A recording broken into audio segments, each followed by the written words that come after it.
Welcome everyone, and especially to my new friends. And if you're wondering what this channel is about, my name is Eagle Skyfire, and I present videos to improve the quality of your spiritual growth and inner development. And I talk about topics every week that hopefully you will find useful to help you follow your life purpose and be able to manifest your dreams. And what I'd like to talk about this week is resilience and why it is so important. And what is resilience? Resilience is the ability to adapt with ease to change and challenges in life, especially if the more challenging and the darker it is, the more resilience you need to have. But it's not something that's talked about very much, which is the very reason why I would like to do this and talk about this with you today, because it is really a building block to help for you to live a life of confidence and a feeling that you can walk into the unknown with a sense of enthusiasm versus dread. So really, one of the things that I feel that you need is being resourceful. Typically, when we're presented with changing times, the things that you used to count on, resources, people, information, everything can be either there or maybe not at all. So that ability to think outside of the box, to look at things in manners that you haven't before, and we'll typically do this when we're working on a project. So, for any of you who've worked on a crafting project or cooking or working on a car or a machine, and suddenly you discover that you don't have exactly what you need, but you're in the middle of it. So you have to use what you have. So in that moment, you don't think about, oh my gosh, you're like, okay, I need to get this done. What do I have within my reach that I can do this in a safe manner, at the very least until I can stabilize it, or you might even like it. You might even like it the new way. So the idea of resourcefulness is not limiting yourself to things being done a certain way, but having a sense of adaptability to use literally what is around you and to be able to improvise whenever necessary. And with that, also the other thing I would have to say to you in order to guide that resourcefulness, to build that resilience, is there needs to be a sense of optimism, and if times are challenging, hope.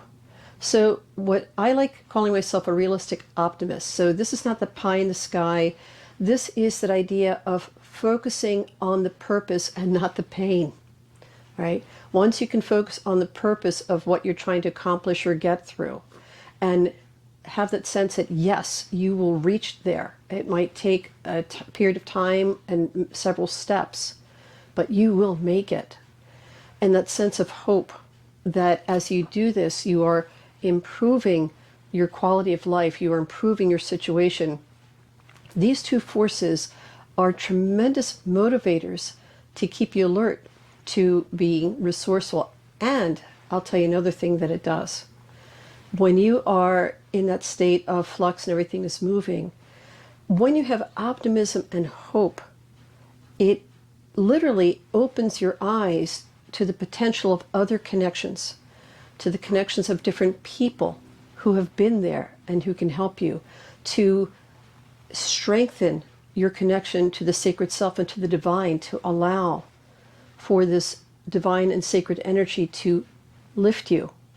And also, as well, to, again, connect and speak with other people in ways, let them share with you methods and forms that you haven't. And even just for the sake of, once you do this, you have the sense of, yes, I'm supported. I'm supported. I found internal supports. I am finding connections with people and with methods that can help to keep me going in the middle of this. What it allows for you to do more easily is to let go of what doesn't serve you. And a lot of times what I find is when people are focusing on the pain versus the purpose, is that they will keep on replaying the same mental tapes over and over and over again, to the point that it becomes blinding and paralyzing. But once you are connected to that which helps for you to, again, greater than yourself, that says, yes, that there is a light at the other side of the tunnel, and I know it's a better life, versus the pessimism that will tell you that the light at the other end of the tunnel is a train coming at you, because it isn't. Then the other thing you can do is, once you have let go, and you feel that you're connected in a new way and you're developing new ways, the final thing that I would say that is so critical for developing this skill of resilience is learning to recharge. I'm serious. But I know there's this cliche of self-care, but it's true. Think about it. Think about anyone that you admire that has done big long-term goals, or like I used to like to say sometimes, like the marathon runner.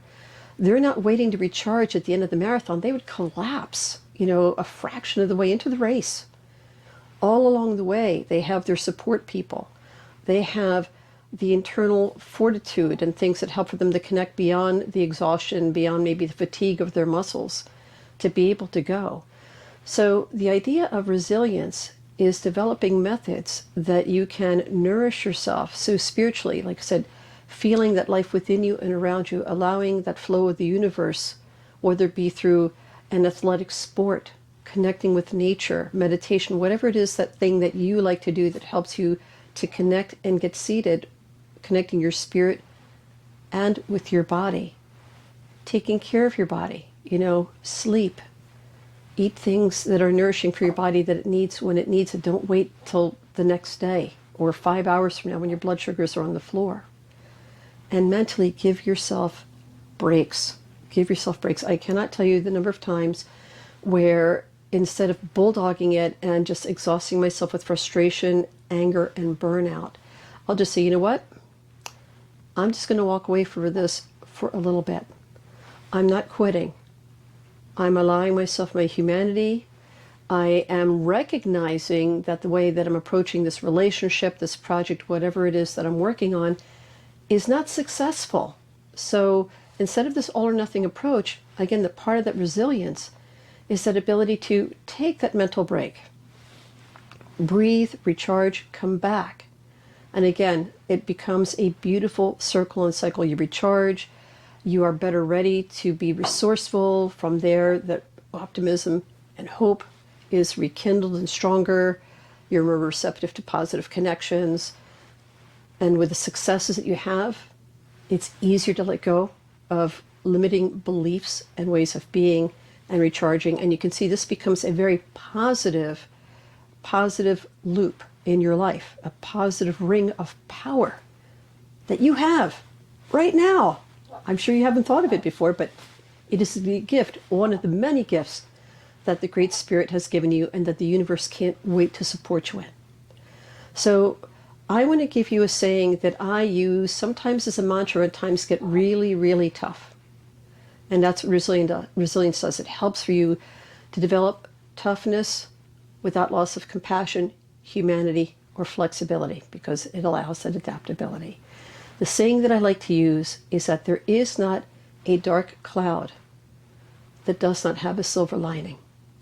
And as you focus on that, the silver grows and dissipates the darkness in your clouds, and in turn that silver turns into brightness until you have a clear sky and an uplifted heart. And before you know it, your circle of power has brought to you wonderful people, wonderful opportunities, and things to discover and look at that you haven't before. So, with that, again, if you found this useful, it really helps me if you could like, subscribe, and of course hit the notification button. And if any of you would find that you would like to develop these different spiritual practices and inner development, please contact me. You can drop me a comment down below. Also, you can connect with me via my website, eagleskyfire.com. Drop me a message. And on my calendar, I have many offerings. Several of them are virtual, and I will be beginning my virtual classes starting in May. So that'll be open to all of you, my friends, here within the States and around the world. So until we have the pleasure again, may you walk in peace. Anishi, bright blessings.